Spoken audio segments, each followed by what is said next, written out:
Welcome back to Rotten Rambling On, the show that cares about a lot of geek stuff, pretty much. Do we really care? Occasionally. Yeah. When we're moved. We care.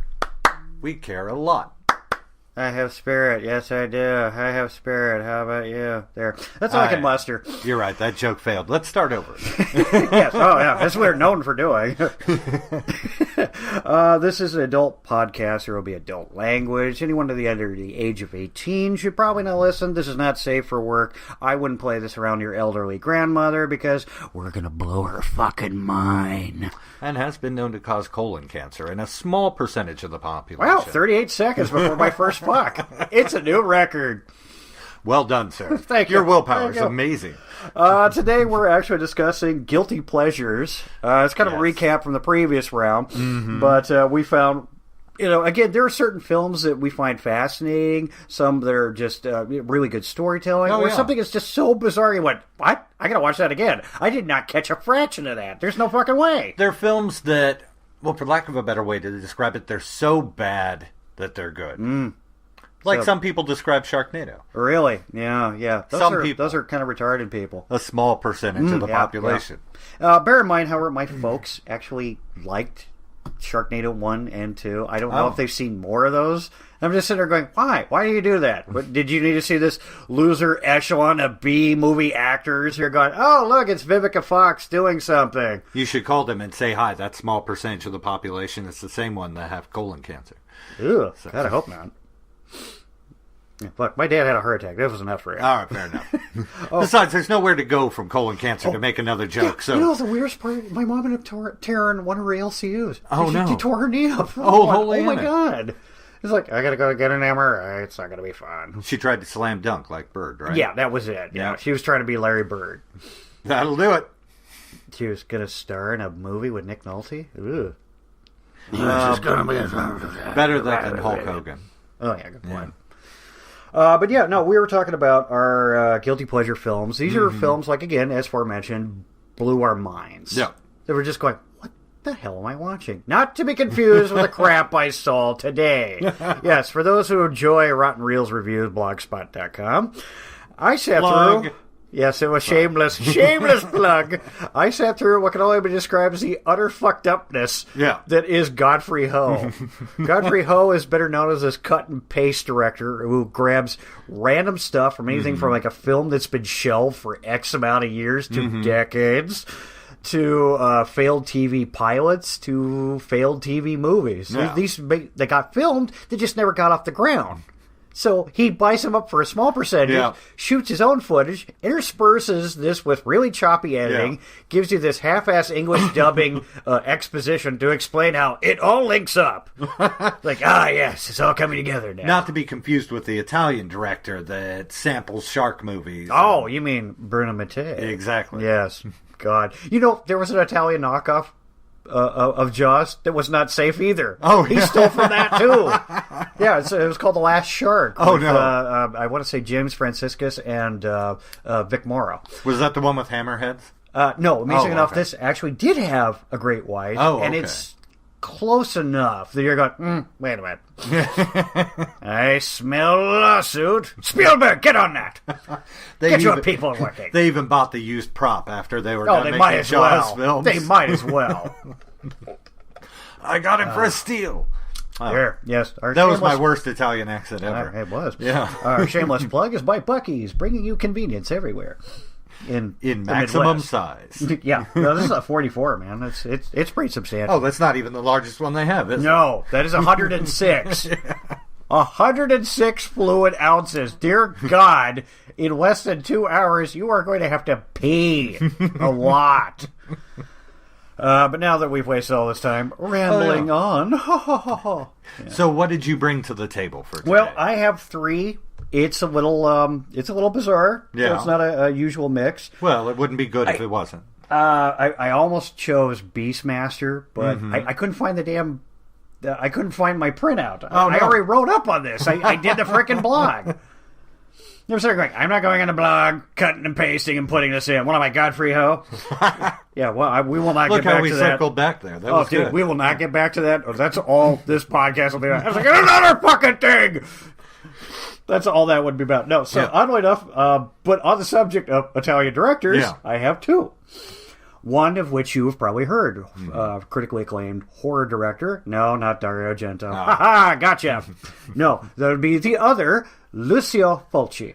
Oh, and this I particular know that name. Yes, and this particular flick in question, not the Black Cat, although I highly recommend you see it. Oh my God, that is creepy as hell. That cat should be put to sleep with a hammer. It's $5.99. You can get it at the grocery store. Whack the little motherfucker. But no, actually, I'm talking about Zombie, or as it's more commonly known as Zombie 2. The first Zombie was him just cutting out all the funny bits of Dawn of the Dead. Yeah, that's what he released. Known for its funny bits. Spoilers. Imagine the film ending as Peter's on the stepladder and the horde of zombies have come in. Boom, cut, fade to black. That is some scary shit. Roll credits. Yeah, exactly. But I also have Don Coscarelli's Phantasm. Very good movie. In honor of I actually enjoyed the hell out of the fifth one. Tall Man, bunch of dwarves. Yeah, I know killer metal spheres. Yeah. Ford quad barrel shotgun. I will not pretend to stare dumbly at you this time. That's okay. I promise. That's okay. And I also have a very obscure one that very few people are aware of by Antonio Margheriti. Yes, it's Antonio. I always love that aspect. Why does that always sound so much more masculine when you put it in Italian or Spanish? To quote SNL, it's too sexy. It's far too sexy. But this film is referred to as You're the Hunter from the Future. Oh, okay. Starring the ever shouty, ever sculpted, ever way too much body oiled Reb Brown. Of such films, if any MST3K fans out there, they might know him better as Slab McBeeflarge via Space Mutiny. Yeah, that cat is huge. I never understood. Were his antagonists, were those apes or wolfmen? Oh, no, I what think were they were just those, kinda Harry? tiny. Oh, those were Italians. Okay. Yes, Italy, suck it. Yeah, I'm sure Italy. Oh, what the hell, man! I was all the way up to vampire chicks with chainsaws, but now fuck you! Oh, yeah, they don't give a shit. No. Italy as a whole wrote me. It's like, yeah, wait, but these are the collective fucks that we gave. The box was empty. Yes, we're Harry. So what? Ciao. Yeah, exactly. Yeah, exactly. He had his they drive away on their little scooter. Exactly. They're like, fuck you. So, what did you pick? I actually brought to the table some more mainstream yet kind of underappreciated cult classics. Okay. That's right. Bruce Willis. Very underappreciated but hilarious movie. You know what I'm talking about. Hudson Hawk. Bunny. Ball. No, Bunny. Not yet. I was so close. Bad Bunny. Oh, you weren't so bad, Bunny. Just 5 more minutes. And, of course, you can't have Bruce Willis without having... Danielle Allo? Sorry. Yeah, I know the fucking cast, dude. No, you can't have one action star without having Kurt Russell and his also underappreciated cult classic, Big Trouble in Little China. Oh, I thought you were going to say Escape from New York. Because, yeah, it is very underappreciated. That is true. It is underappreciated, but it is a more well-known Kurt Russell film, I think, than Big Trouble in Little China. Very true. Even though it had the comedy stylings of Larry Swanson. And then, for my last film that I brought to the table, I couldn't help it. I had to go with the 80s music classic, The Last Dragon. Oh, wow. You really are picking up the obscure, aren't you? I dug down for that last one. You need some show enough? An homage to Bruce Lee. Who is the master of Harlem? Show enough. Who is the baddest mofo? Oh my God, Julius Curry. Oh my God, he is missed. What cracked me up is the first time I saw The Adventures of Briscoe County Jr., I went, wait, isn't that Show Enough? It's like, oh, the fuck it is! I just started laughing because I go, okay, that's great. So Show Enough and Ash team up in the Old West. Sure, why not? An actor that actually surprisingly turned out to be the most famous of the cast on that particular movie. I mean, he was also in The Man with One Red Shoe. Yep. What was it? Jake Spanner, Private Eye. Oh my God! Yeah. We are going back a bit. And of course, one of his later films before he obviously wasn't making films anymore. Yeah, that is kind of difficult when you pass away. DJ Qualls, The New Guy. Oh my God! Oh my God! Yes. You know what? I had fun watching that. That was surprisingly. People that piss on it, and I'm going. It's actually kind of fun. And actually, I mean, before we get into the meat and potatoes, I really think it deserves one of several honorable mentions. The New Guy. I was very tempted to do that one. Yeah. I was very tempted to bring Ice Pirates. Oh, to the table. A good choice. Good Absolutely. choice. I was very tempted to bring in. What was it? Kroll. Oh, God. You know what? I was on that one, too. Yeah. I was stalled there going, do I want to do Kroll or do I want to do Beastmaster? I don't know. And I was sitting there on that just going, I don't know. Shit, I was half tempted to talk about Excalibur, except it's too beloved. And Lou Gossett Jr.'s The Enemy... Enemy Mine. Enemy Mine, thank you. Also with Dennis Quaid. Dennis Quaid, yes. Yeah.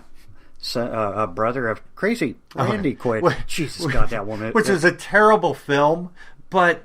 Really, some amazing acting, in my opinion. And some really astounding prosthetics. Oh, yeah. That is all practical effects, and you're going, damn, you guys did a great job. Now, what the hell's up with the blue screen? And then, of course, no honorable mention is complete without saying I almost brought Last Starfighter to the table. I'm not going to lie, I almost brought Logan's Run. That movie deserves a lot of attention. Yes, mostly for Jenny Augur's very thin negligee outfit, and of course Farrah and her fabulous hair. Oh yeah. But somewhere in there, Michael York did shit too. I think I don't know. I wasn't really paying attention. I just got to stare at the girls. Okay, well, you want to go first or shall I? Jake, why is that gem on your hand flashing? It's 10 years late. I'll tell you that much. Lazy fucker. No, why don't you go ahead and start it out with your.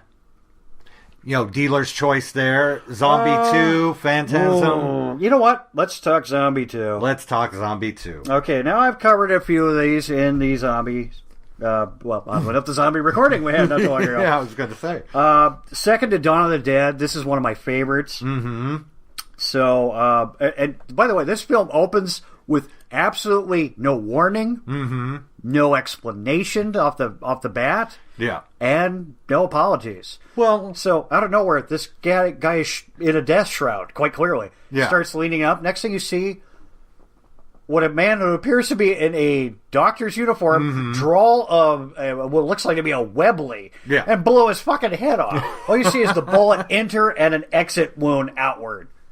So, already, right off the bat, you're going, all right, this is going to get dark. And right there, with the special effects of the headshot alone, this is going to be so bad it's good. Fulci does not pull any punches when it came to the graphics, and he was all about the squibs. So, though, it's interesting you mentioned Dawn of the Dead, because really, this is supposed to be an unofficial sequel to Romero's Dawn of the Dead, isn't it? It served as a sequel to the cut he did for Dawn of the Dead, which they inadvertently became Zombie. The original Italy. Original Zombie. Exactly. So he decided, I want to do my own. Mm-hmm. So he hires Dardino Sacchi to write the sequel. Can we really call that his own, though? Actually, I really can, because the premise is different. It doesn't involve anything with radiations or meteors or any bullshit of that nature. It is actually based in this Caribbean island that is cursed by the voodoo, whose dead residents in question are rising up as zombies attacking the living. Good. Now, there's a scientist residing in this particular island, and he's checking it. So, of course, he's using Western medicine, as you would, and trying to decipher what's wrong. The gentleman in question is played by Richard Johnson. But the best part is, who's dubbing his voice? This is the most overworked voice actor I've seen from the 1970s, Edward Mannix. Oh. The guy has a really deep voice, about to that level. Sounds like he chain smokes. But at the same time, it also puts out two things. Masculinity and authority. Just sounds like a voice you don't want to fuck with. But that being said, so apparently one of his boats, or his boat, he only had one, but ends up in New York Harbor. By the way, all these shots throughout the region of New York will make you fucking weep. The cinematography is that good. Really? They're on the boat shooting. Yeah. The guy carrying the 75-pound Aeroflex is not on a tripod. Yeah. He's literally just been lashed to the boat, and the camera's lashed to him. This man must have had an amazing spine, because the only thing you acknowledge in this shot is a little bit of chop in the water. And you're going, my God, this man has unbelievably steady hands. Nice. That's impressive. So, they attribute that the boat hailed from the Caribbean island, which I can't even remember the name of it. It was so tiny and obscure. The scientist's daughter ends up journeying to the island because of finding the boat in New York. The daughter in question is played by, amusing enough, Mia Farrow's little sister, Tisa. Yeah. And I want to say Scottish actor, but it's not. Ian McCullough. The guy has gotten around. I can't even begin to list half the crap he's done. The funny thing is, you talk about this movie, and if you see this movie, I always originally thought this was a low-budget horror flick, but it's actually not. It was like a $500 million budget. Oh my God! If you compound exactly what it would be for today, it would be close to about $300 million easily. Yeah. But they had a substantial budget on this. No, what was actually funny? I remember I seen Ian McCullough. He was from Where Eagles Dare. Oh, okay. With Clint Eastwood being all squinty-eyed. I think he was also in Cromwell and like The Ghoul. The Ghoul's a very obscure horror film with a very young John Hurt and Peter Cushing. Peter Cushing? Yes, I hear he does horror. So. Yeah, who knew? So the whole aspect is they're trying to figure this out, and Ian McCullough plays this reporter who goes with Tisa to the island to find out what's going on. Yeah. And but so from the footage, also, that creepy anything from a knife to a piece of sharpened wood that's almost poking you in the eye, that has been originated by Fulci. Oh, yeah. That is where that creepiness still continues this day. For God's sakes, John Woo has used it a couple of times. And fortunately, in like Mission Impossible 2. Not one of my favorites. But hey, you know what? There was a lot of action. I was good. They took it a step further in Superman Returns. It actually hit used a bullet. Yeah. That was CGI. So I'm unimpressed. Not quite the same thing. A real dedicated actor would have, you know what? He would sacrifice a peeper. Oh, gosh. Why didn't we have that on our list? Like Dylan Dog? Dylan Dog belongs in this I list. knew you were talking Scott Pilgrim. Oh, gosh. Yeah, I know, but I love the American names like Peter West. Yeah, it was a little painful. Also, there's I'm trying to remember, because the woman was actually not just simply a actor, but Olga Karlatos. Anyway, she was actually a beauty bathing model that turned out she could actually emote worth a damn. And you're going, oh, well, that's kind of impressive. It's normally you don't see it panning out. Bo Derek. Yeah, that's right. Resident Evil. Oh, God. Yes. All the underworlds. Oh, gosh. No, I can't. But you did notice that pattern? Only she can survive. Yeah. Only she is the ultimate warrior against this pathogen of creatures. And, gosh, it's just surmounting odds keep getting stacked higher and higher. And she keeps developing more and more. And I'm like, seems vaguely familiar. But, yeah. We joke, we kid. Yeah, no, the effects are phenomenal. Yeah. There is a lot of gore here. I am not going to kid you. If you folks have a delicate tummy, you may want to skip this one. But I think some of the best shots are still the shots in New York where they use the Washington Bridge. It could have been the Brooklyn Bridge. I will have to ask my girlfriend. Given she has a little more authority in New York, I visited like 4 times. She used to live there. Yeah. So I don't have nearly as much, but I swear to God, it looks like the Washington Bridge, and it's just extras. Yeah. All lumbering towards the city. Mm-hmm. At least minimum 500 extras. All just lumbering. And that's where the credits roll. And you're going, and you're fucked. Yeah. But yeah, it's one of the better. So yeah, by all means, shoot one over. Well, wasn't it even just recently in 2012, wasn't it lauded as one of the best zombie movies? It has been deemed such by everything from Starlog, one of the, I think fucking Empire gave it one of the top 50 of one of the more grotesque and terrifying films. Well, even more traditional reviewers like on The Guardian and The Telegraph, I think even. They were blown away by it because they got sucked in as well as I did. Because I found, as I was viewing horror, I stopped treating it like a genre other than just a job. Like, oh, God, all these shots are wasted on this. And I found myself doing that, and then, boom, I come to Zombie 2, and I'm going, wow. Well, I can throw all those preconceived notions right out the window. It's the same aspect where people will want to piss on Wes Craven's work. And I'm going, look, the only thing you should ever be upset with, as far as Wes Craven's concerned, is Last House on the Left. Oh. For its disturbing contents and interrupting what should have been one of the most powerful and stomach-churning scenes of a woman literally sacrificing her life. She knows no one is coming to save her. She accepts death. That should have been so moving until this goddamn chicken truck scene and bumbling cops. And you're going, wow, thank you. And you turned it into confused. A gag. Yeah. Right, exactly. It's like seeing a really hot sex scene and then head chopping scene. Thank you, Caligula. Boy, that confused the penis. And like, we don't know where to go. I'm crawling in check. I don't know if I should be big, I should be small. Oh, yeah. At that point, I had a mangina. It was just sad. But yeah, okay. So what do you got up? Well, if we're going to start with the supernatural and zombies, then we ought to segue into 1986's dark fantasy martial arts film, Big Trouble in Little China, with Kurt Russell. By that hack director, John Carpenter? It is. Which I would never actually hack admit director. I love John's responsible work. for such crap films as the remake of The Thing. Yeah. Oh, you don't mean the 2012 version, right? No, a one. different crap version. Yeah, yeah. You remember the original the original one was called "The Thing from Another World" by I think I want to say it's Howard Hawks that did it. I don't remember. I think it is. I may it's have like to 1954. Look that up and pretend to know. No, if I actually pulled up my information, I would have it. Yeah, amazing enough, I don't remember every single nuance of the film that I just reviewed. Well, hanging out with me too long and suddenly your memory. No, trust me, it's a blessing sometimes when you see some of the turd waffles I sit through.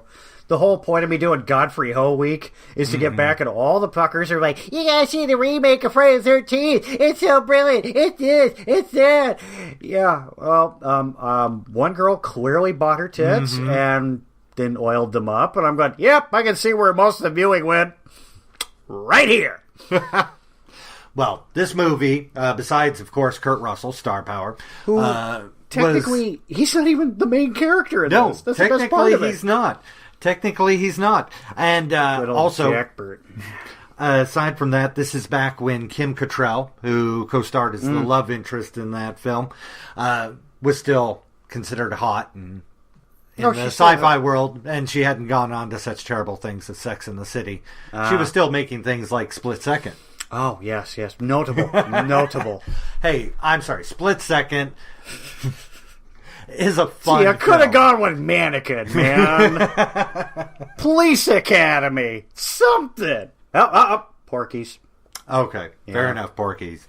Is that South Kitsilano Porky's? Yeah, seriously, folks, if you haven't listened to it, for God's sakes, go to Kevin Smith and Scott Mosier's podcast. It's called Smodcast, and it is fucking worth it. I gotta warn you up front, though, Kevin kind of gets a little hung up on dicks. There will be a lot of dick jokes in there. Sucking of dicks, taking a dick, wherever. I think he may have some latent bisexual tendencies, but, I don't know, giving up a shit. No, anyway, back on to Big Trouble in Little China. Well, honestly, the biggest name, I think, in the entire Big Trouble in Little China James movie, Hong. James Hong. Yep, absolutely. That man has worked He's done so many everything. years. I mean, he's been, goodness sakes, he was in, Lethal Weapon. What was it, number 4, I think it was? At that point, he was the restaurant owner. Triad. Yeah. God, what else did he do? He's done everything. He was in Chinatown, obviously. Well, yeah. Yeah. And it's Hong. I'm like, wow, that was really tough. His name's James Hong. Let's go with Hong, shall we? Don't forget Airplane, of course. It's just Airplane, Shawn. Let it go. Missing in action. Dude, I think he was in a few episodes of MASH, for God's sake. Yeah. Yeah. Anywhere you needed a Chinese man, there was James Hong. No. Let's be more clear. Every time you needed some level of authenticity or Asian persuasion, James Hong was there. That man should have a filmography at least 400 strong. Yeah. Oh, my gosh. But yeah, no, James Hong, I'm sorry, has to be the biggest name in the entire movie. And was the best, it's proof right there. It's always best to be cast as the villain. Right? Yeah, because James Hong plays David Lo Pan. The basic premise of the story is that Jack Burton, played by Kurt Russell, is this truck driver who's visiting some friends and stealing money from folks down in Chinatown.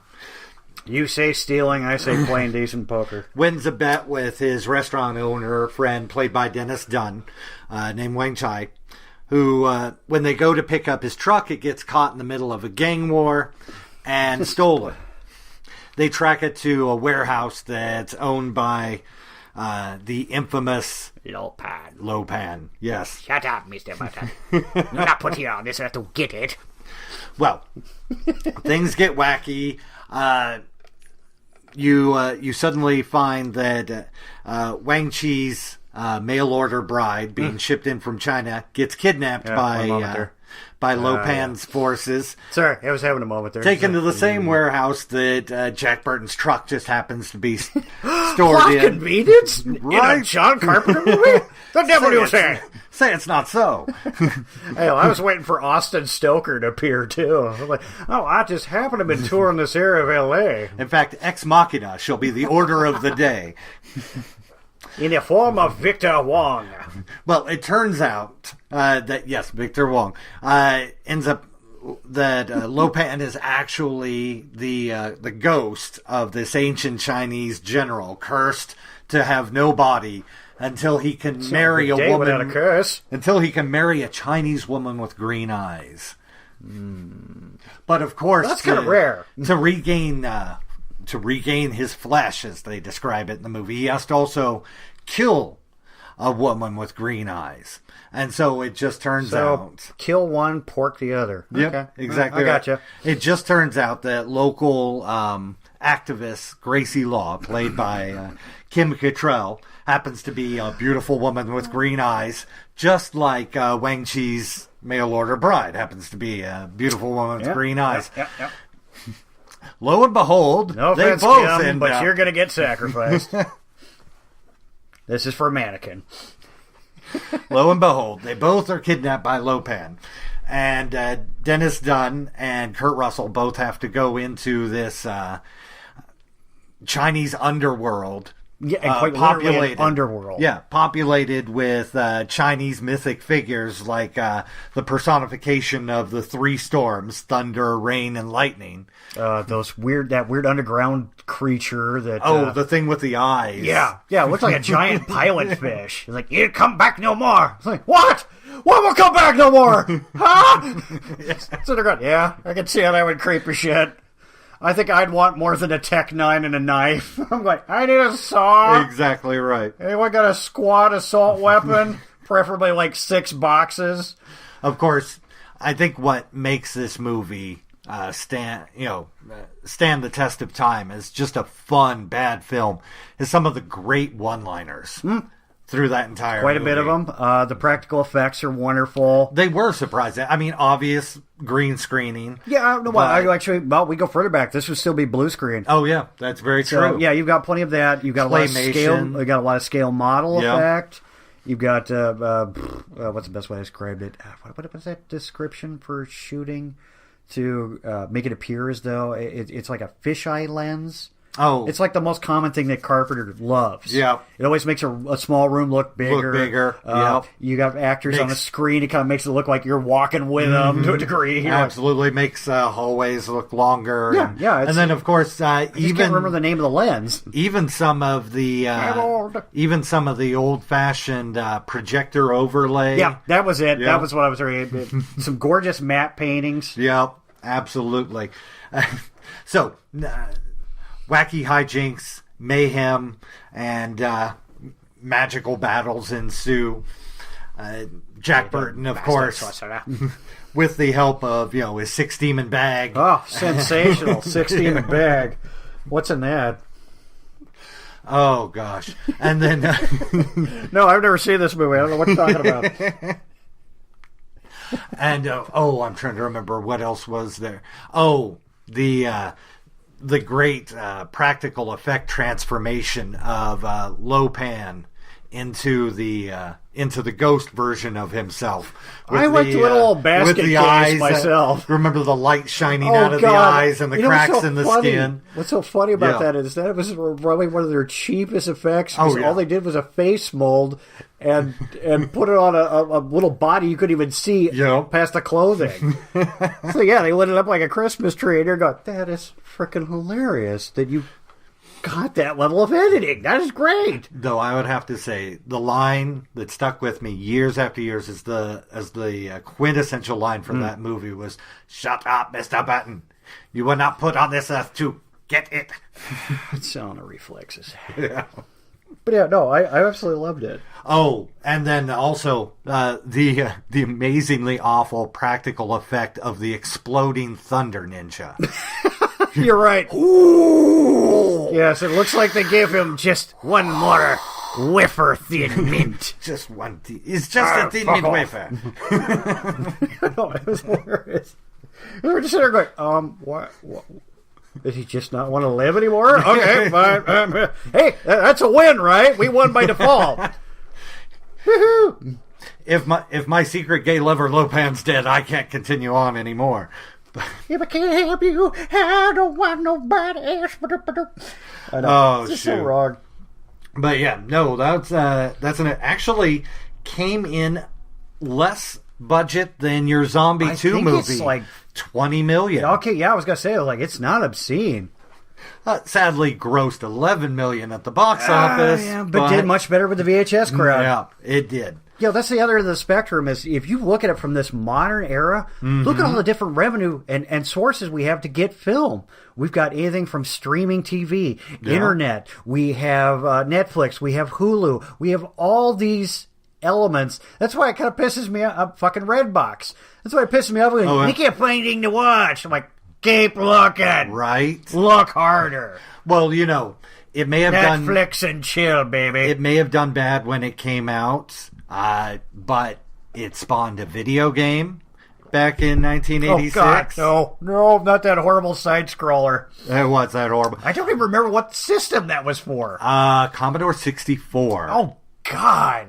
Dude, I think I just had a stroke. It was 1986. What do you want? It's old. But no, it got a lot of love later on.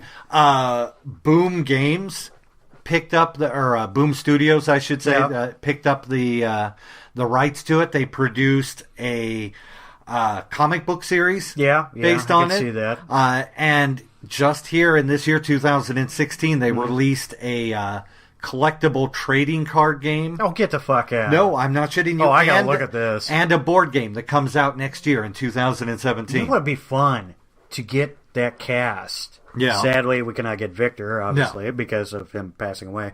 But get that cast and do a fucking video game. Have everyone back doing the voices. That would be great. And I don't know whether you can put any stock in this or not, but I personally have always thought that the Lightning character out of that Raiden was straight. Yes, exactly. Raiden. Yep. Straight inspiration for Mortal Kombat's Raiden. And yet they went with Christopher Lambert. I actually heard Dwayne "The Rock" Johnson wanted to develop a remake of that movie. Oh, easily. Makes sense, too. Oh, yeah. Well, he could use half of the WWE as primary characters. Sadly, we don't have Roddy anymore, so that would have been my first choice for Johnny Cage. Oh, yeah. Just arrogant, swaggered, dick swinging away. I'm gonna whoop you. No, I'm not talking about a remake of Mortal Kombat. I'm saying what remake? The Rock wanted to remake Big Trouble in Little China. Oh, no, you can't. I mean, you could. I could see him. I could see him doing Jack Burton. He's a little big, isn't he? Well, too large to be a stormtrooper. Obviously, though, if Mr. Johnson fronted the bill to have a remake of that movie, Mr. Johnson, yes, Mr. Rock Johnson, yeah. If Dwayne wanted, that's right, I can call him Dwayne. Yes, you guys are tight. Absolutely, like that. Absolutely, and by like that I mean fingers. Yeah, but as far removed as humanly possible. That's right. The recreation though would have him kicking ass a bit better than the actual Jack Burton's original representation, where Shawn, he leapt out. I see it. You call down the thunder. You got it. He leapt out, Mac 10 in one hand, combat knife in the other, to find that the fight was already over. The man got beat up by female ninjas in the movie. They were hot, so there was that little portion of him going. It's kind of arousing, actually. Yeah, old Jack was batting from some weird shit. Yeah. Okay, well. You know what? Your turn. I got to go right to your. Okay. It is so freaking bizarre. Action movie to action movie. The biggest factor here is I don't know how much spoiler should I give, because if I give away too much, I don't think anybody wants to watch it. You mean if you tell them the plot, they're going to go, "Oh shit, I'm not going to watch that." If I give it the whole thing out, it's not going to be as much fun. Yeah. Okay, so the premise is we have a big roving hunter, a barbarian, jogging through the seemingly prehistoric desert where they shot in Greece.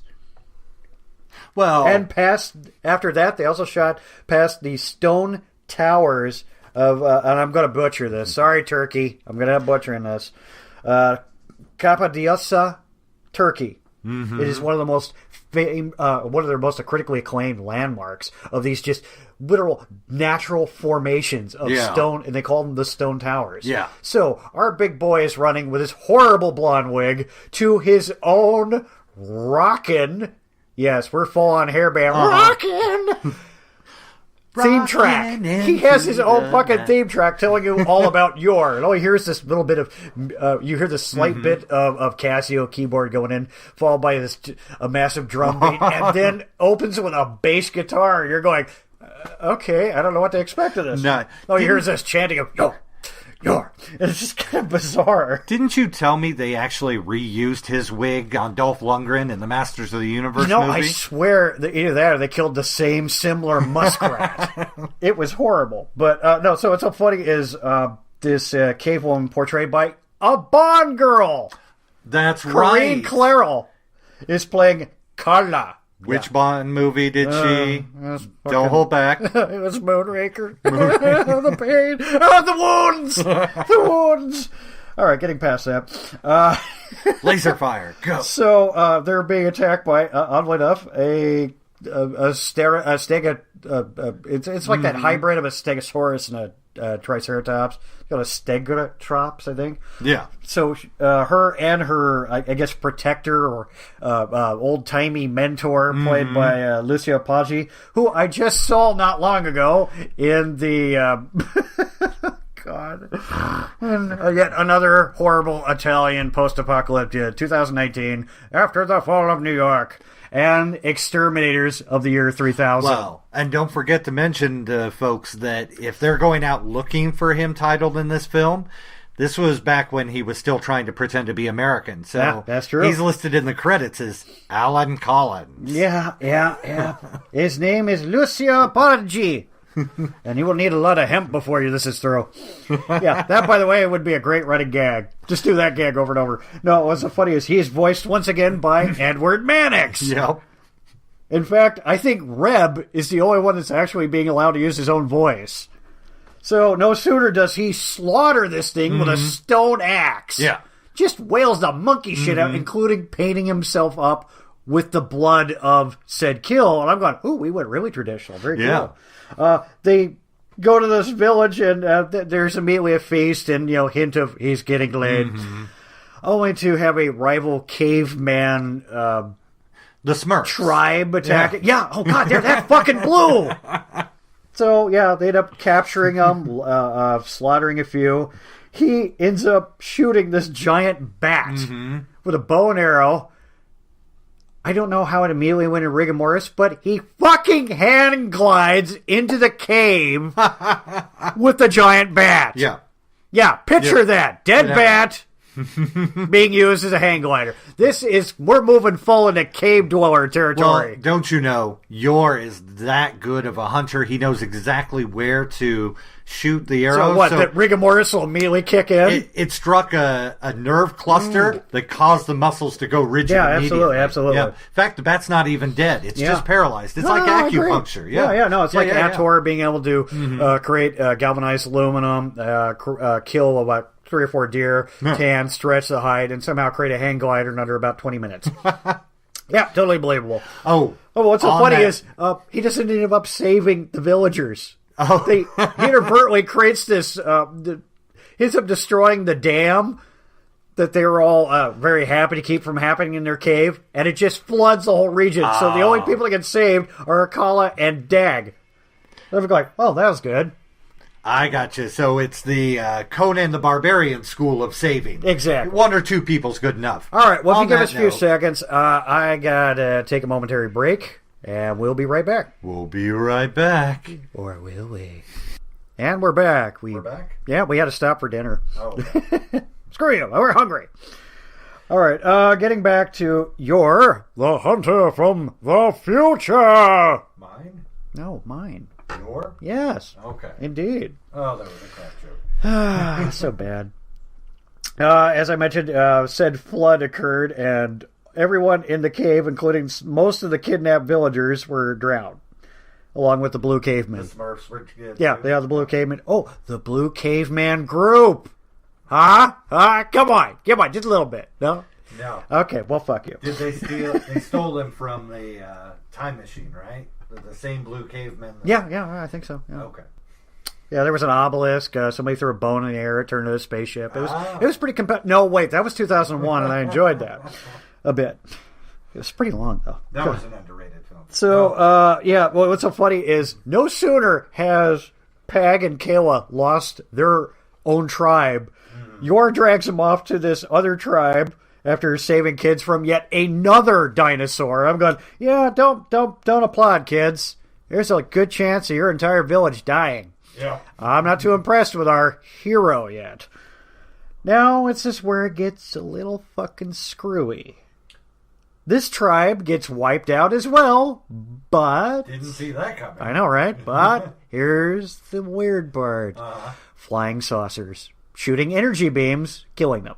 So what I thought was prehistoric times is now being translated to, this is actually a science fiction, not a sci-fi fantasy. This is that whole post-apocalyptic, the barbarians after civilization. It actually kind of feels that way, but you can't fully extrapolate it. Also, we have we do have a MacGuffin, so feel good about that. Yeah, we have our Deus Machina.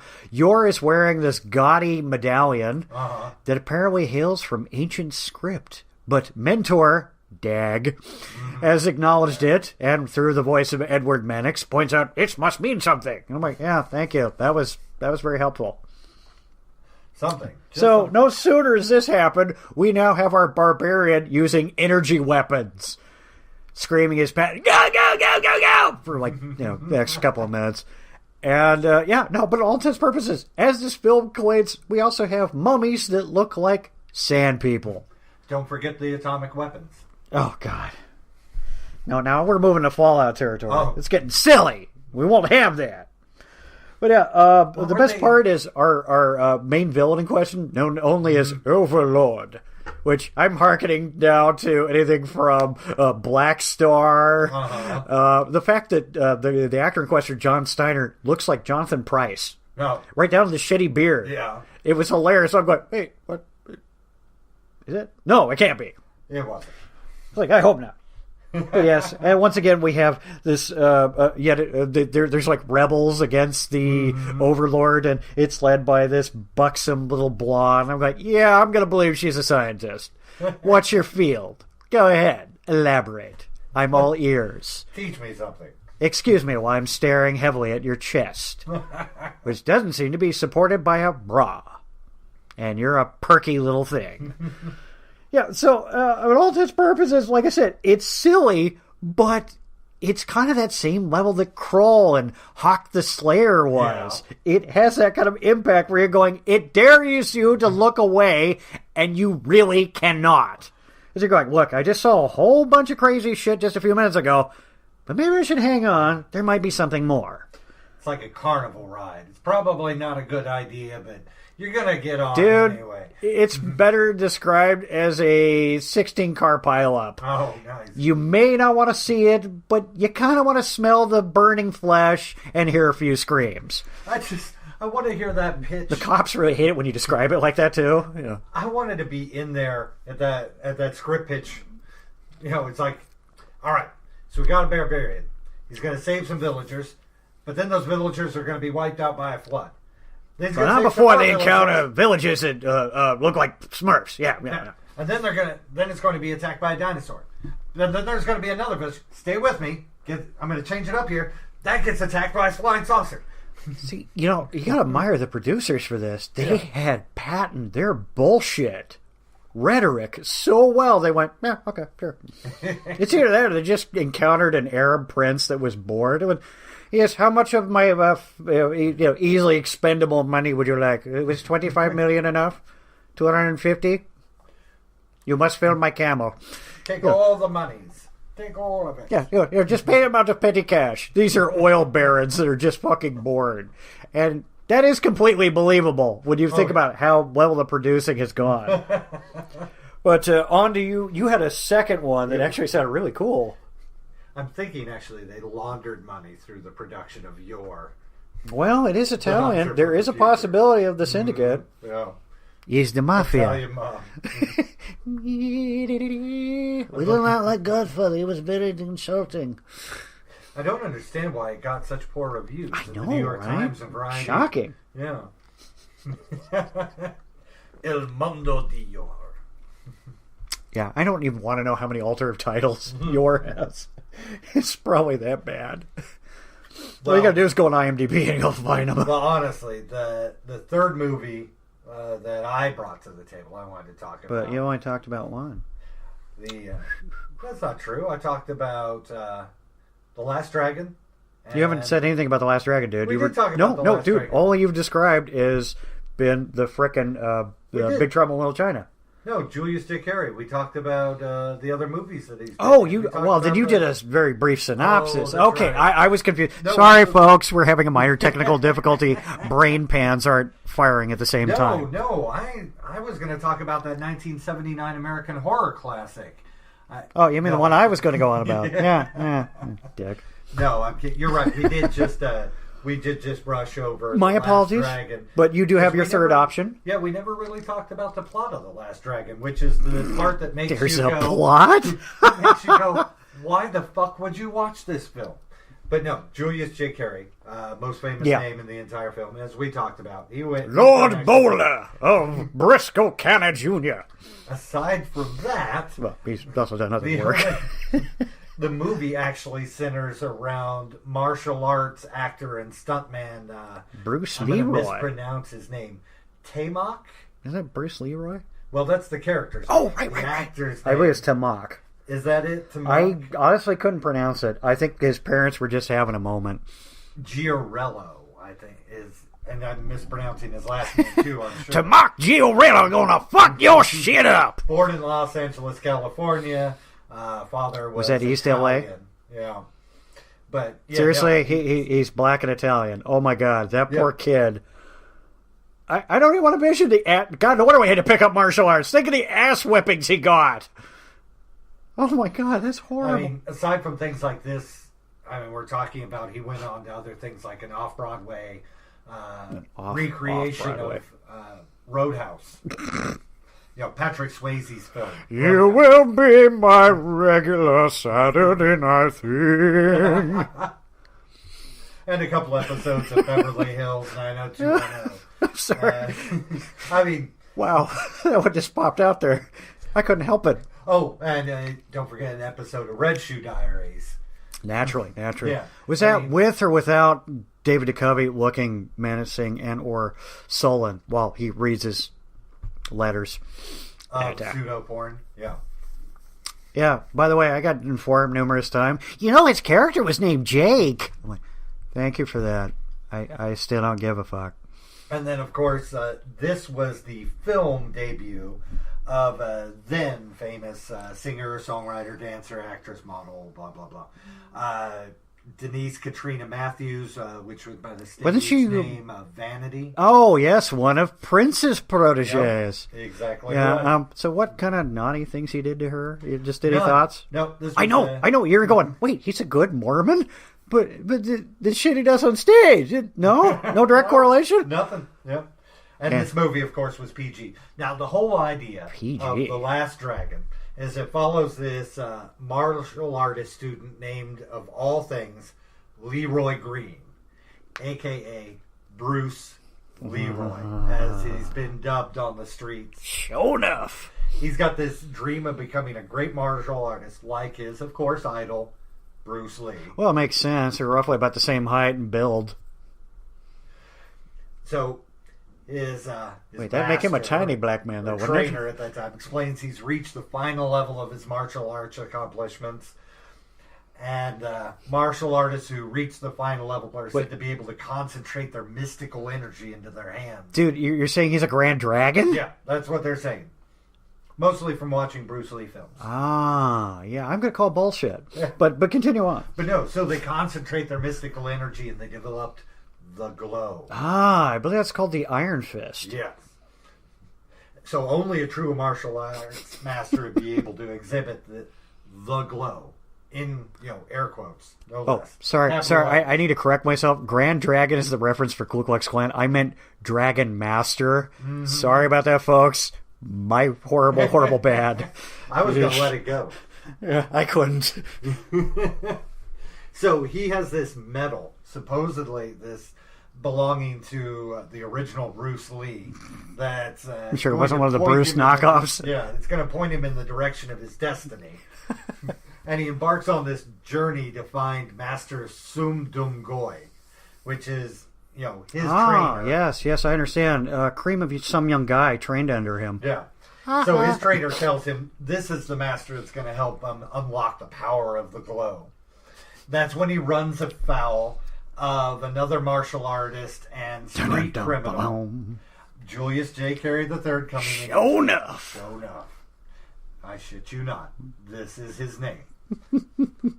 The Master of Harlem. He's Show enough. Who travels around with his hip-hop posse of ninja hanger-ons. Yeah, they really actually didn't do a whole lot. I mean, they got a little bit in the fights, but yeah.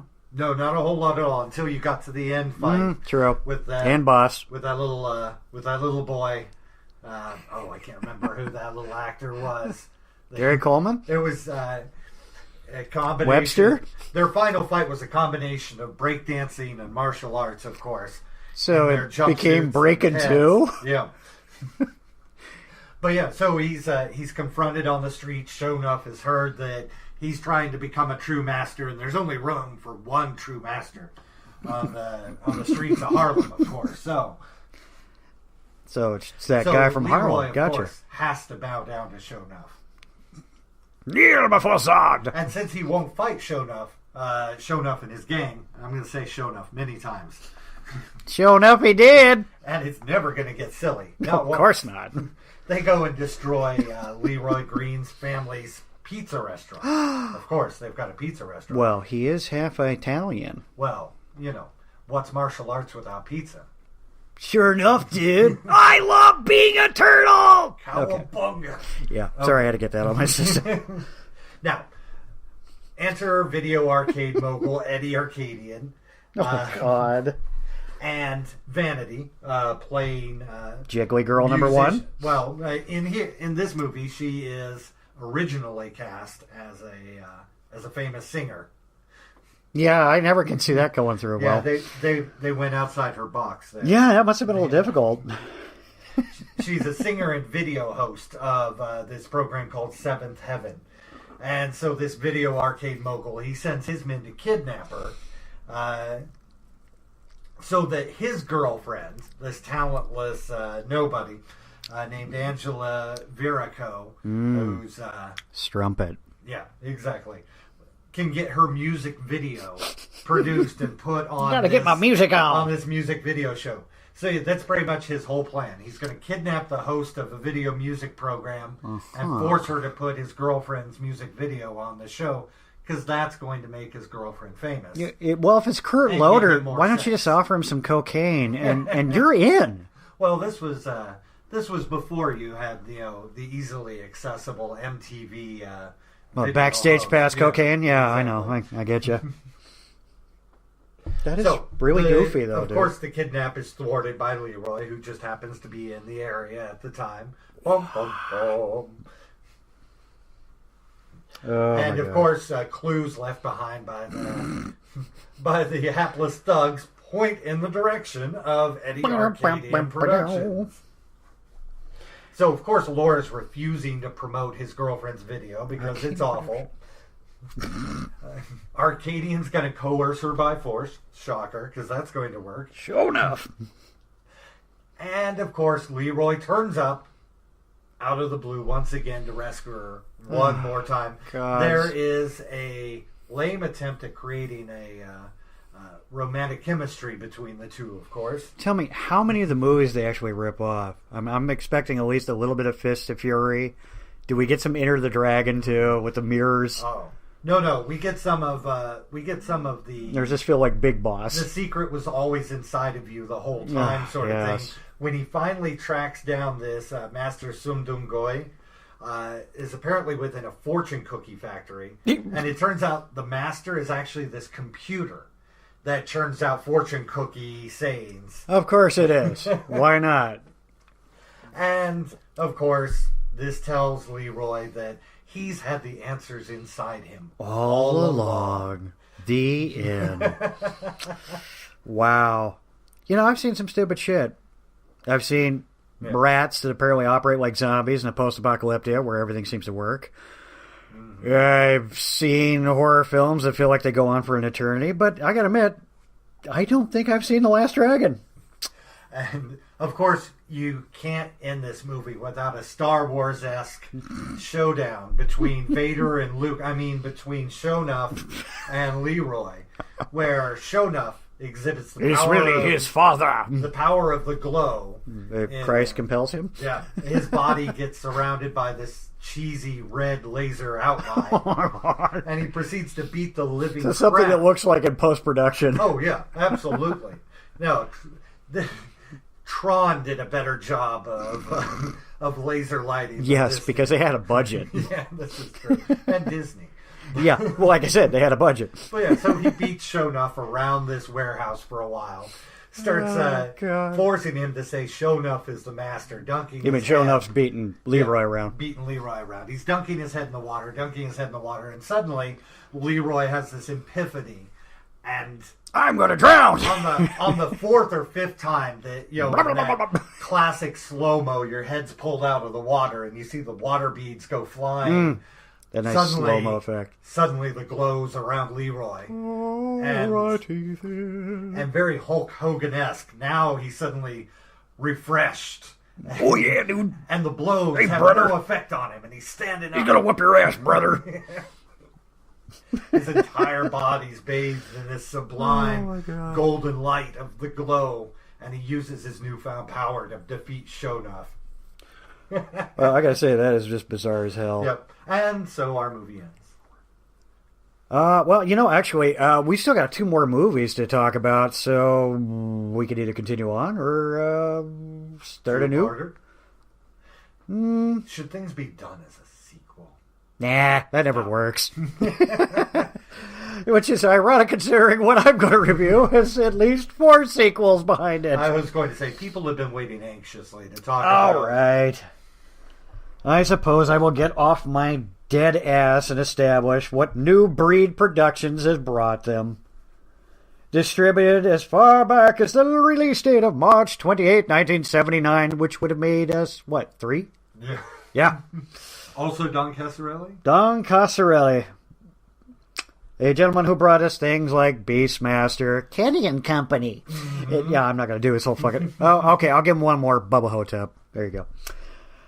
had brought us I don't even know how to describe this other than an American horror film. Maybe it was a locally financed indie film. You know what I will say about... Have we even said the title yet? No, I don't believe we have.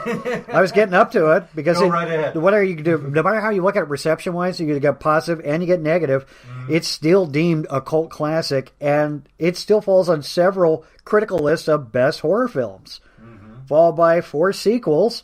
I'm talking about is Phantasm. What you talking about, Jake? I'll tell you, Willis. No, that has to be one of the most original storylines, though. It is, because it has so many bizarre elements that you wouldn't have sat and thought about. And it's not just horror. I mean, it's sci-fi, too, technically. There's horror, there's sci-fi, there's some actual decent drama in it, of all things. Shockingly.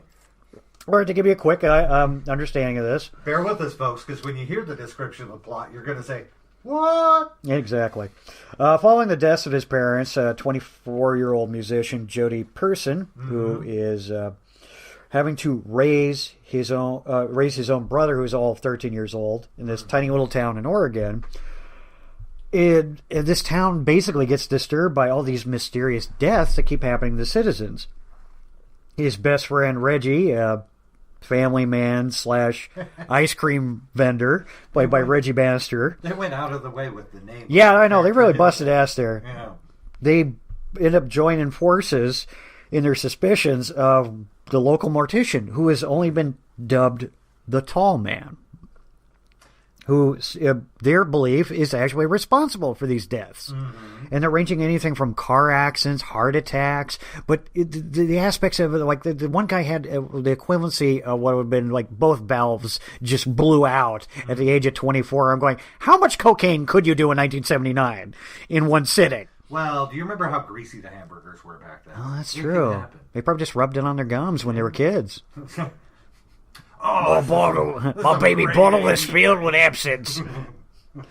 But yeah, no, the whole aspect is Mike is trying to figure this out, so he goes to his aunt, who's actually a fortune teller, and her granddaughter, telling him that all the possibilities of what's going to happen, what is the likelihood of it, and because of that, he keeps watching over said cemetery. He also keeps an eye on his brother Jody the whole time. Yeah. So he's just literally sneaking out in the middle of the fucking night. I'm like, you are 13 years old. You have tests to take. Yeah. Oh, I would also like to point out this 13-year-old kid in 1979 has a Hudaka. Yeah, the old school dirt bikes that he is actually himself riding around on, coupled with he's driving and repairing the fucking 71 Cuda. Right? If that shit isn't creepy, I don't know what is. I'm like, well, adult responsibility went right out the fucking window. Okay, cool. But that being said, he keeps going back to the same mortuary where he witnesses the tall man in question lift a casket that is supposed to be made of pine. Yeah. Or one of those, just like heavy shellacked walnut. Yeah. So that's actually a heavier wood. Yeah. By himself. Just picks it up willy-nilly, slaps it in the car, well, more specifically the hearse, and is on his way. Well, he is very tall. Yes, and apparently terrifyingly strong. Yeah. And then there was something low, brown, and low to the ground. But it wasn't any gopher. So these killer Jawas are running around. And yes, that is the only way to describe what is basically an undead dwarf. Killer Jawas. And they weren't dinking around, I'll tell you that much. That being said, so basically Mike inadvertently starts going around the mausoleum and notices these strange flying spheres. Oh, no. And he witnesses one drive right into a guy's head, and blood spurts out the ass end of said sphere. It finally gets done with him and just flies off. Yeah. No reason, no rhyme, nothing, just happens. That being said, as they further explore around, Mike, Reggie, and Jody find this, what looks like a giant tuning fork. Yeah. It's actually a gateway to another fucking dimension. We don't know if this is another planet, another universe. All we know is there's countless little containers filled with shrunken people. These aren't traditional dwarves, folks. These people have been squished down. Tell them why. Because apparently the heavy gravity of this world requires their minions to be econo-size. More compact. Yeah, exactly. They're compact for the environment. A lot of story revolves around this lady in lavender who's always in this just rather buxom blonde who's wearing just this very little sheath of a dress. Like you do in movies. Yeah, exactly. Yeah. And apparently it's really easy to get her to jump your bones. So, that's a plus, I guess, if that's what you're looking for. But, what's so funny is this film has continued on. It's like this was just a stopgap. There is more to go. As it went to 4 additional sequels, the last one of which was just released last year. Alas, Angus Scrimm, who played the tall man, has passed away. So, it's going to be a little more difficult to do that. So, you know what? Accept 5 because, honestly, I had a blast. It ended exactly as I was expecting it to. It had such a presence and standing in it. I was completely satisfied with how the story went. It had a very Nightmare on Elm Street sort of end to it. Damn you. you. It came out before Nightmare Damn on you. Elm Street. Damn you, sir. Well, I mean, he gets yanked through the mirror. I'm like, where does traveling through the mirror come in? Not one point. I love doing that to the end of the film. I do that to my cats all the time. I'm like, oh, look, he's trying to scratch up the claw. It is worth mentioning that Mike is not related to the Baldwin family. Yes, A. Michael Baldwin has no relation to the Baldwins or Adam Baldwin of Firefly and Serenity and too many fucking things credited to his name to go into detail. But interestingly enough, he is more closely related to Rocky and Bullwinkle. Oh, Judy. His dad, actually, Gerald Baldwin, was an animator that worked on Rocky and Bullwinkle. And yep, me Steve. The Jetsons, the George of the Jungle cartoons. Oh, God. That's some fun right there, just for working for those lunatics. Interesting enough, the lady in lavender, Katie Lester, is actually a burlesque dancer, as well as she does blues and jazz music. Oh, wow. Yeah, she's actually got a great set of pipes on her, and you're just under going, the funniest part is they have drug her back into that silly series no less than 2 additional times. So she wasn't smart enough to get a contract agreement to kill her off like Jamie Lee Curtis did. Honestly, I don't think she could. Yeah. I think she had way too much fun with these nuts. Mm-hmm. In fact, almost every woman that has worked with him. Now, here seems to be the weird theme, and I'm going to establish this for most of the movies. Yep. They seem to kill off the women in this fucking series a little too often.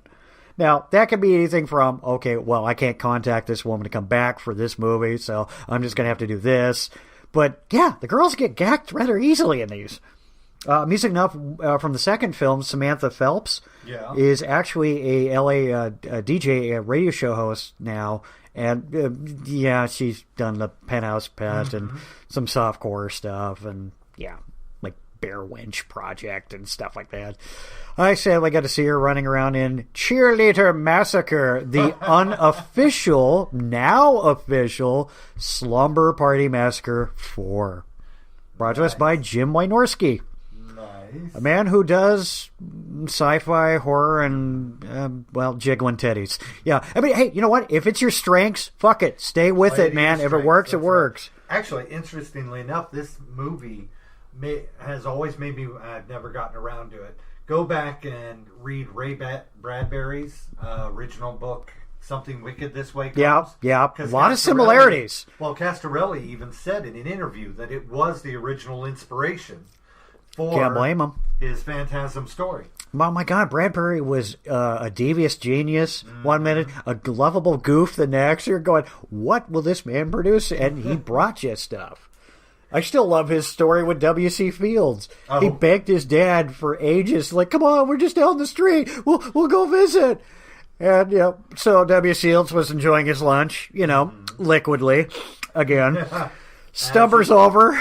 Mm-hmm. And he just begs and wails. So W.C. Fields, pie-eyed as can be, scrawls at John Hancock, "Here you are, you little bastard, now begone with you." In true W.C. Fields fashion. Yeah. But I thought that was hilarious. And he shows, he was doing this documentary at his house, and he shows it's encased in that Lexan. Oh. That bulletproof plexiglass. It's like an inch thick, and you need like the equivalency of like a 50 cal to cut through it. And I'm sitting there going, dude, you can actually appreciate shit. I am impressed. Yeah. My collection of comics don't get this level of love. I also haven't sold as many short stories and or books, so this is true. That might be the other end.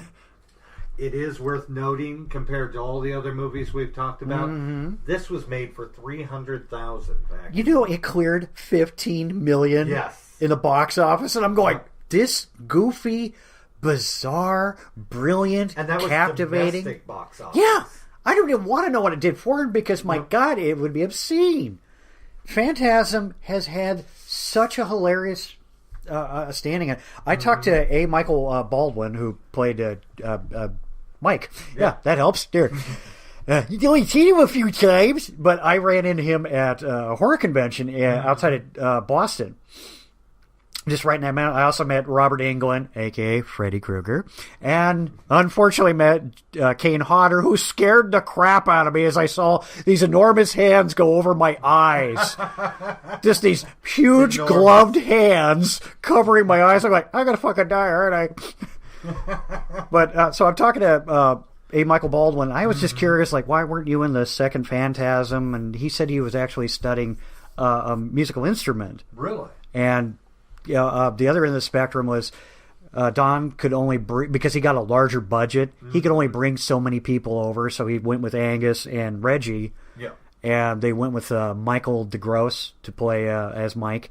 But what was so funny is, as I'm talking to Mike, or A. Michael Baldwin, he was just describing how weird his fan base is. He goes, you will get generations of guys your age, younger, grandparents, great-grandparents, and they all have some level of love for this show. They know the lines. They can quote them verbatim. They'll do their best Angus for him. And then he goes, if I'm lucky enough to be walking with Angus, he goes, no, it's actually more like this.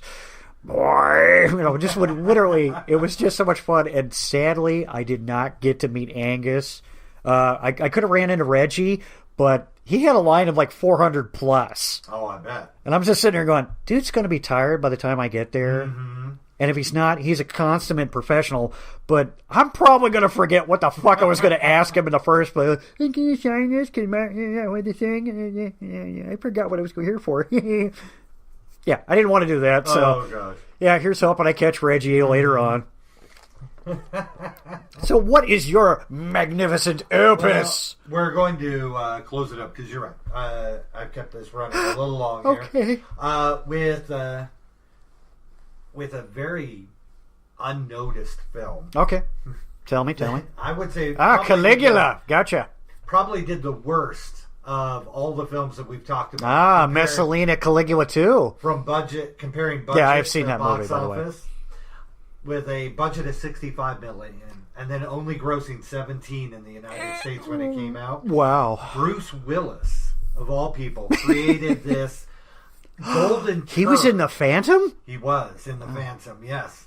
No, wait, that was another Billy bald guy. Zane, but no, it was Bruce Willis. No, this golden turd called Hudson Hawk. I call it a golden turd because it really is awful. It is, but just it's so awful. much fun. You've got James Coburn. You've got David Caruso. You've got Sandra Bernhard. Frank Stallone. Fucking Richard Grant is just divine in it. Did we mention Danny Aiello? I don't believe I did earlier in the film, but that was it. Earlier in the film. God. I mean, Sandra the recording. Bernhard and Richard Grant are hilarious. Oh, God, right? But no, it is. It is the quintessential discernible plot of any real kind. The jokes are awful. Oh, yeah. But the pace is just... It's perfect. Bam, bam, bam. And it just runs with you. I really don't know why this fell on its ass. It had everything going for it. It had a good, steady comedic tone. They're not treating this seriously the least. Not at all. I love the fact that Frank Stallone's in it. I mean, come on, why not? It's a cartoon with live people, is what it is. Yeah, imagine the goofiness of Lupin the Third, live action. Yeah, Lupin is basically Bruce. Exactly right. Well, because Bruce... Wait.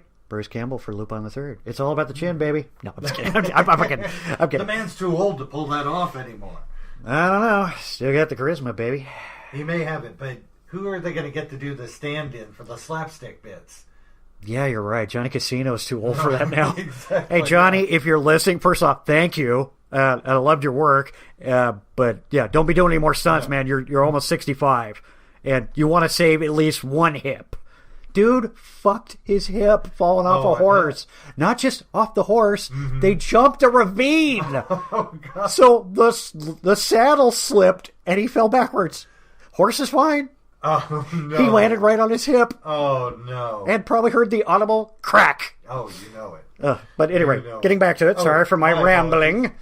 Well, so titled Hudson Hawk because the main character, Eddie the Hudson Hawk Hawkins, played by Bruce Willis, who goes by Hudson Hawk as a nickname, is just like Lupin the Third. He's this cat burglar. This famous cat burglar just got out of prison, is intending to go straight when he's picked up right outside the prison by his buddy, played by Danny Aiello, his then partner Tommy Five Tone, as they call him, who convinces him to do this one last job. So, Bruce Willis, this master burglar, master safecracker, gets pulled into doing this robbery. And, of course, one of many quirky little things about all the characters is Bruce refuses to actually use a watch to time anything during these heists. He actually works out a particular song. It's all based in Sinatra. Yeah, that's exactly the length of time that they need. It's all Blue Eyes' fault. Yeah. Gotcha. So, needless to say, of course, the very first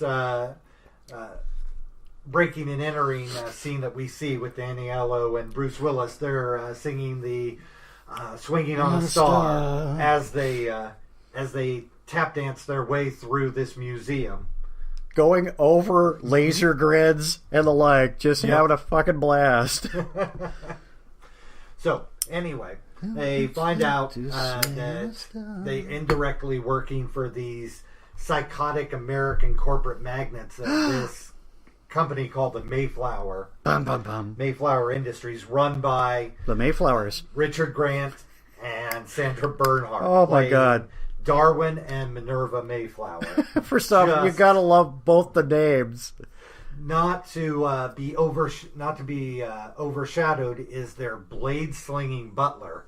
Yes, they have a butler, a manservant, who hidden up his sleeves are these spring-loaded sword-length blades that pop out that he uses on occasion. I have a feeling he has probably turned out more in his fair share of sending buckets back to whomever. Yep.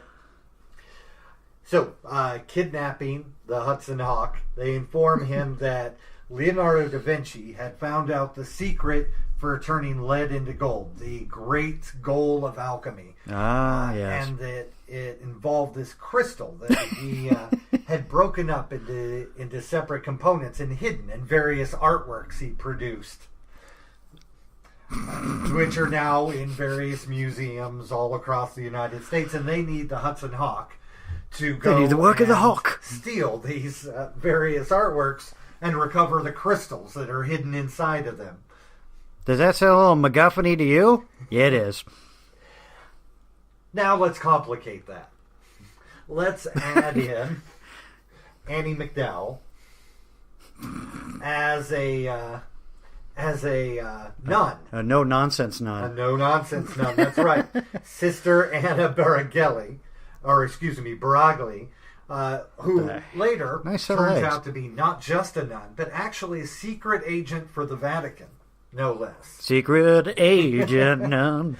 The Vatican's secretive... She's not a nun with guns, is she? Oh, no, nothing like that. Thank goodness, because that would involve a lot of nudity. And we wouldn't want to see young Annie MacDowell nude. Oh, wait. Oh, actually. Hold on. No. Can I retract that now? Yeah.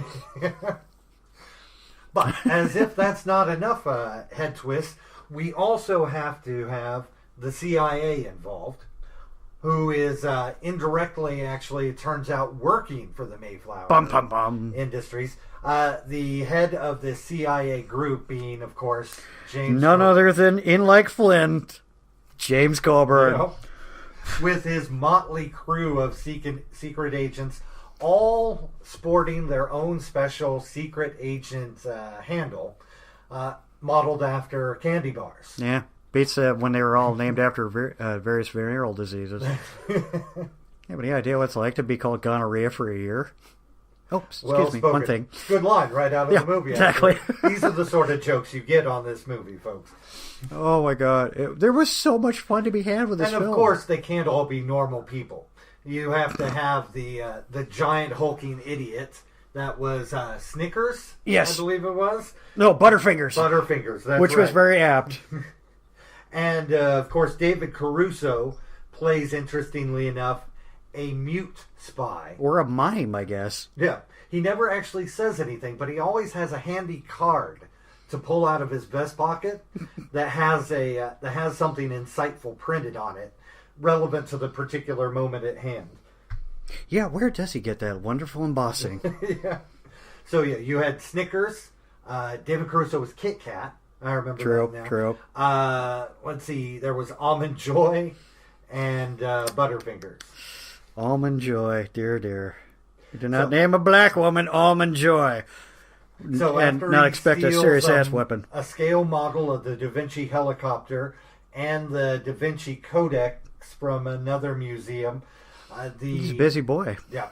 The crystals are all assembled, and the Mayflowers have put them in the center of this vast, I can't even begin to describe it, ridiculously complex machine. Yeah, it was a little elaborate. Reminiscent of the time machine thing from the Laura Croft movie. Oh, do you remember that? Not the Cradle of Life, but the other. No, just Tomb Raider. Yeah, yes, Tomb Raider. Actually, I do have something funny. Butterfingers, or Andrew Baranowski, is the 6'5" behemoth in question. One of the funniest roles I remember him being in is Charles Chip Shrek of Batman Returns. Oh my That's God. right. Somewhere down the line, Chris Walken, sperm cells were able to produce this behemoth of a man. Yeah, I know. I'm sitting there going, no, you adopted him. Don't fuck with me. Now that you say that, I can see it in the face, but he really looks entirely different in the Batman Returns movie. The best part of that is, for a lot of the Firefly fans, they will know him better as Mr. Stab, who come in and threaten him with very bad accent and get kicked through engine block. You're right through an engine intake. No, I heard. Now this is all we wanted to do. I got it. It's best for everyone. Yeah. Darn. Oh gosh. We could go on an entire episode just about Firefly. Actually, that would be kind of fun. That would be good. Favorite episode? We have to do that. Mm-hmm.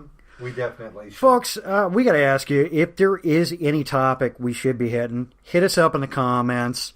Catch us on Rotten Reels Reviews and Rotten Rambling on in Facebook. All you got to do is type it up. You'll find us. It's easy.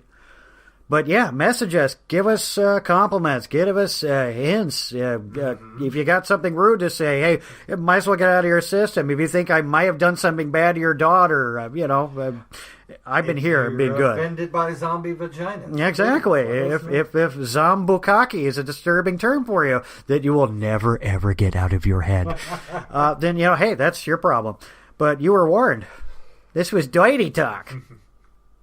Well, hopefully our discussions of some of our favorite bad movies have not spoiled your interest. I don't think we gave everything away, did we? No, I think we. I try to keep everything more or less, compact.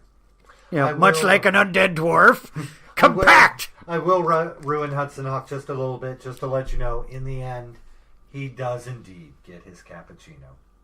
But was it too frothy? The world may never know. Well, folks, thanks again for letting us in your household, letting us in your ears, letting us in your brain, letting us bad touch your children's minds. Yes, I said minds. Minds. Oh, I thought you said mimes. You can't bad touch a mime. No. a mime is a terrible thing to waste, Shawn. If you don't Show use a us gun. the mime where he touched you. It is fun to push a mime in the water, though. Watch him getting pissed, like, stay in character. I think we should probably wrap that up with maybe I think that's just good. one or two more few suggestions of bad films that... Yeah, do you have good films? That would be nice for a change. We would love to. I sat through that Godfrey Ho flick. I thought I was going to eat a bullet. It was just, it's fucking horrible. What's your personal favorite bad film that you love or love to hate? What is your guilty pleasure? What is that one film that everyone gives you shit about that you have, but you still hold it up, like up on a high pedestal, going, you know what? This entertained me at a time when I needed it. It's always going to be a place in my heart. If you honestly go home at night, turn off the lights, close the curtains, and put on your copy of Baron Munchausen, tell us about it. We won't judge. As long as there's not like lotion involved or scented candles, and that might get a little. They're getting definitely weird. It watches the movie on the screen, or else it gets the hose again. His penis is telling him that. You rub the lotion all over me and kerosene up my shot like that would be. My penis is weird. But this has been fun. Thanks again, folks. Well, thanks, folks, for letting us ramble on, and we'll get out of your hair. Have a good one. Indeed.